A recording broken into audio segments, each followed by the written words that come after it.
L'achat d'une copropriété est une option très populaire de nos jours, surtout auprès des premiers acheteurs. On me demande souvent la différence entre une copropriété divise versus indivise et bien sûr les avantages et les désavantages de chacune d'entre elles. D'abord, une copropriété divise, que l'on appelle généralement condominium, est une propriété qui dissocie juridiquement et financièrement les propriétaires les uns des autres. Dans ce genre de propriété, l'immeuble est divisé en parties privatives et en parties communes.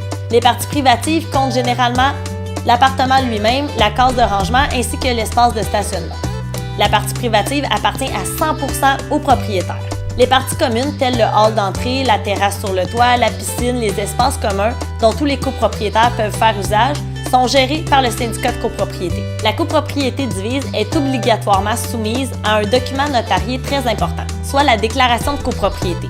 Cette déclaration comprend tous les règlements qui permettent une bonne cohabitation entre les copropriétaires.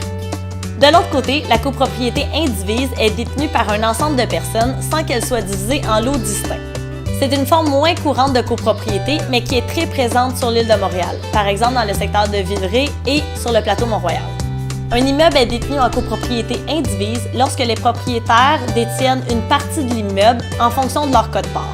Par exemple, si vous êtes propriétaire à 33% de l'immeuble, vous êtes propriétaire à 33% de chacun des logements, donc partiellement propriétaire de l'immeuble.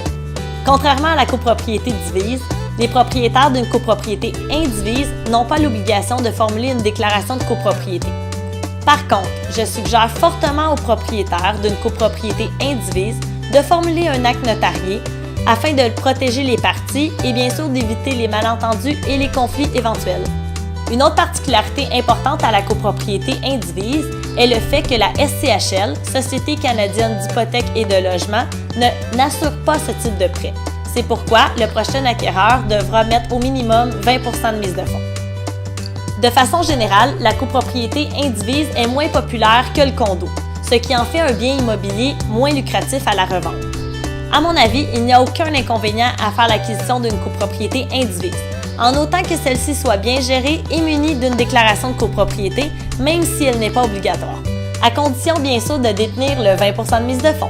Bref, si vous comptez faire l'acquisition d'une copropriété prochainement et vous avez des questions, n'hésitez surtout pas à me contacter, ça va me faire plaisir de vous aider.